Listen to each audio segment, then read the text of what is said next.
Hello everyone. In this video I will be commenting over my winning run of the Hotel Hell Challenge doors. For those unfamiliar with Hotel Hell, it is an achievement introduced in the as of now most recent update of doors, that being the Modifiers update. To get this achievement you need to beat a run with a 150% doorknob multiplier. The way you go about this is by adding multipliers to your run, which actively makes the game harder. Throughout this video I'll be going over the modifiers I used throughout the video and why I used them, as well as giving a few tips to those who want to take on this challenge for themselves. I also decided to beat Hotel Hell without purchasing anything from the starter shop. I didn't want it to seem like I was giving myself an advantage. Now, right off the bat, I'm going to bring up 4 modifiers, as these are the simplest to explain, so I may as well get them all in one go. There's Goblino's Payday, which removes all coins from the run, Less Stuff, which lowers the spawn rate of items, Bad Time, which is a general everyone is harder modifier, and Key, that's key 4 times, which, as you may have noticed by now, locks most doors in the game. I say most because there are a select few exceptions, such as doors in the Seek Chase. Now, of course, I could have put on Out of Stuff instead of Less Stuff for a higher multiplier, but at the same time I didn't want to go into the game completely itemless, so that's why I put on Less Stuff. Also, for the sake of this video, I will be, from this point onward, be calling the key modifier keys, just for both of our sanity. So when I say keys modifier, that's what I'm referring to. There are also 2 modifiers that turn on entities that would otherwise not spawn throughout the run, those being Watch Your Step and Stop Right There, enabling Snare and A90 respectively. While I never had any troubles with Snare, at least not any major ones, I did have my fair share of slip-ups with A90 on my previous attempts.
Now, as you just saw right there, the lights did not flicker here when Rush spawned, and that's because of the electrical work modifier. This makes it so lights do not flicker when an entity like Rush is about to attack.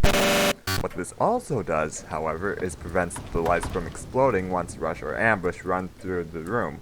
This essentially prevents Screech from spawning after any given attack. So while it makes the game harder in one aspect, it actually makes the game easier in another.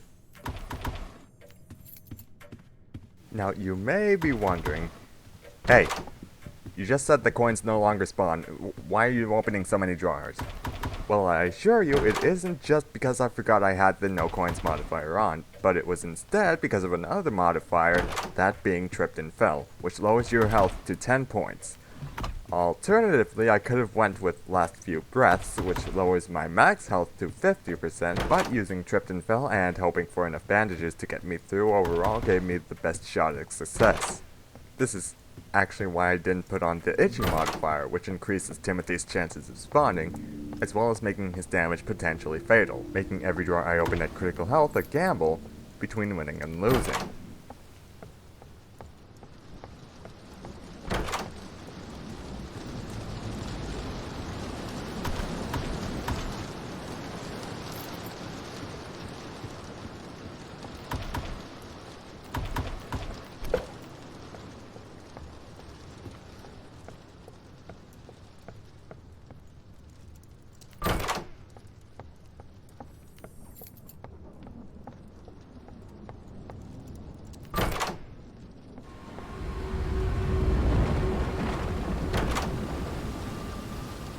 while this ambush encounter is happening, I may as well bring up the 3 modifiers that affect both him and Rush. There's I'm Runnin Here, which makes Rush get to you in a shorter amount of time. There's also Back for Seconds, which makes ambush appear more. I don't entirely know if ambush is affected by I'm Running Here, but I didn't really notice a difference with him regardless. The third modifier is a bit more indirect than the other two, that being Rent Stew, which makes hide attack faster. I personally enter and exit as soon as possible anyway, so I felt like this was an easy pick for an extra 10%. There's also Nowhere to Hide, which doesn't make hiding spots guaranteed to spawn during an encounter, but being completely honest, I, at the very most, rarely had to worry about that modifier, as there was always a closet nearby. I'm not sure if I just got lucky or the spawn rates were messed up, but it worked out in the end, I guess. The Keys modifier also affects these two because they cannot open locked doors. Fun fact for you guys.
As you can see here, I am now fully healed up back to max health.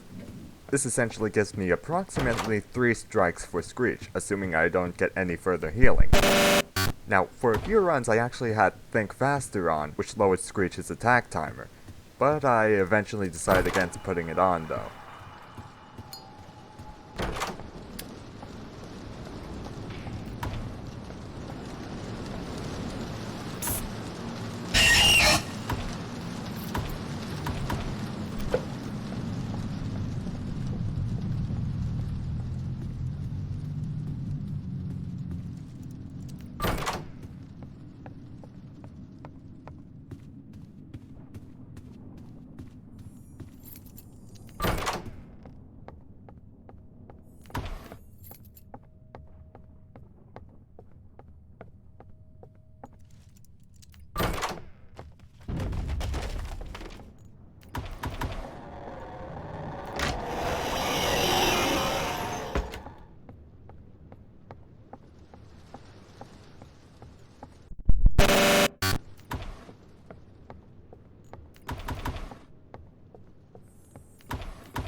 You can see here that when Seek's eyes start spawning, the lights actually flicker despite electrical work being on.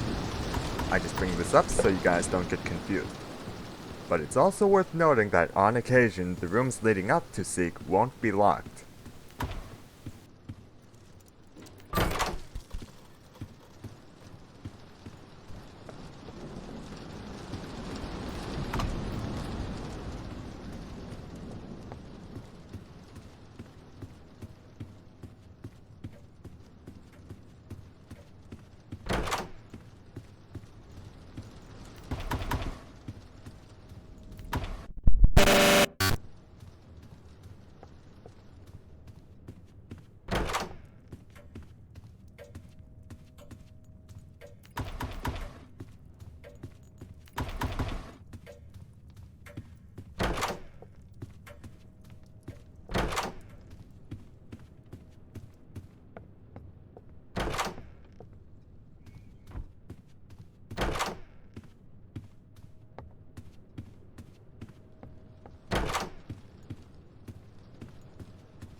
Now, remember how I said that the keys modifier makes all rooms locked?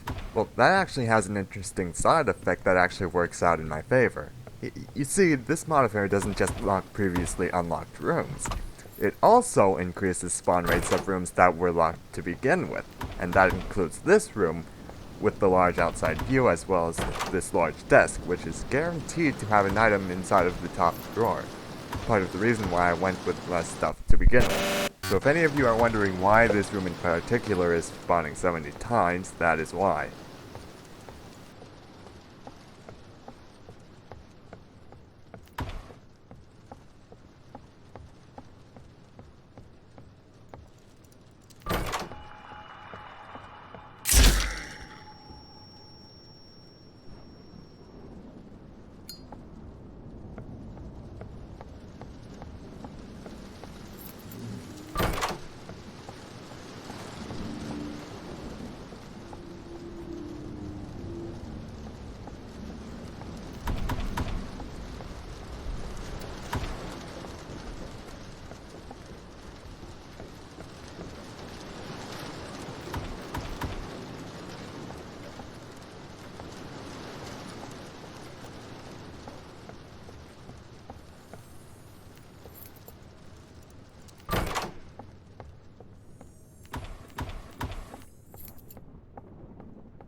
One tip I will give for you if you attempt this is, always keep track of the door number if possible. This is a general tip for the game of course, but this is especially true if you have the Battle of Wits modifier on like I did. On top of spawning anytime he's able to, Dupe will also immediately erase the door number once you open the door.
Now, right here I go all the way back to Jeff's shop. This is because I actually lost track of what room I was on, and couldn't tell which door was real, and which door had dupe inside of it. My thought process here was something along the lines of, this door was past door 50, which means this door is door 51, Jeff's shop would then be door 52, the next room would be door 53, which means I need to look for door 54. Speaking of dupe though, there are a few ways to tell which one is real outside of the method that I just mentioned. If you have the keys modifier on like I did, then rooms that would ordinarily not be locked will become locked. And if there aren't any drawers or tables for the key to spawn at, it'll simply just spawn on the floor, right next to the door itself. In the event that the room contains dupe and there are fake doors, the key will always be in front of the real door if it spawns on the floor. A second, somewhat less reliable way of determining which door is dupe is that rush or ambush will always go for the real door. While they don't do so in this run because of the keys modifier, they will automatically open the door if the door is unlocked. The third way to determine which door is real is kinda situational, but I found that it does work most of the time. If you hear rain on the other side of the door, that means that is the real door. If you hear rain, that means that another room playing rain ambience has loaded in on the other side.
Now, just a quick word of advice for those who want to get into attempting this for themselves. Unlock all the modifiers beforehand. Of course, excluding the modifiers you unlock from Hotel Hell. Trust me, I tried attempting Hotel Hell without back for seconds for the longest time, and I had only unlocked it the day I recorded this run. For a challenge like this, it's good to have as wide of a selection as possible. And yes, this does mean you're going to have to do not 5 stars as well.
Now, right here, we have a halt encounter, which was actually made guaranteed thanks to the Roundabout modifier. Nothing really changes in this sequence if you have the modifier on, aside from halt speed, I don't know. Although, if you have any snare-related modifiers on, I'd watch out for those, because they can in fact spawn in the halt hallway. In past runs, halt appeared twice, but I'm not sure why he only appeared once now.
You can see me collecting myself as I approach door 90. This run in specific was around my 5th or 6th time making it up to this point, with 2 runs actually making it to door 100 only to die shortly after due to figure. You can also see me showing off the modifiers I had on in case you need a little refresher. Honestly, my heart was racing at this point, especially when I reached door 100.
And here we are, door 100.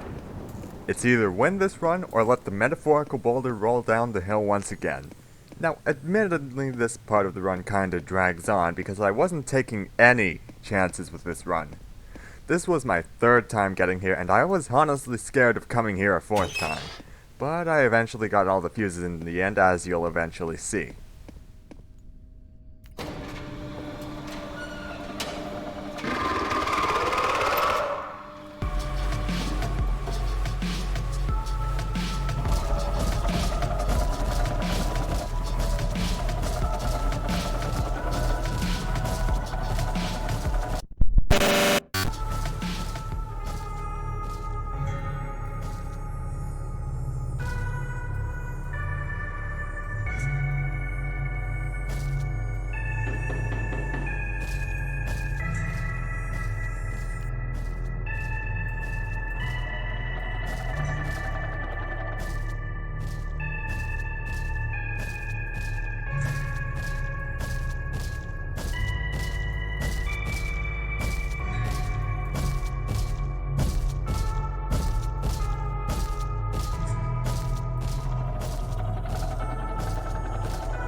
And that's the run completed, earning me 375 doorknobs in total and the Hotel Hell achievement. Thank you for watching to the end. I apologize for any frame rate or lighting issues that occurred during gameplay. I play on a relatively low-end computer if you couldn't tell. This probably took like, what, 12 hours total? If any of you are interested in watching my failed attempts, let me know, but yeah. Guess I'll see you guys next time, whenever that is.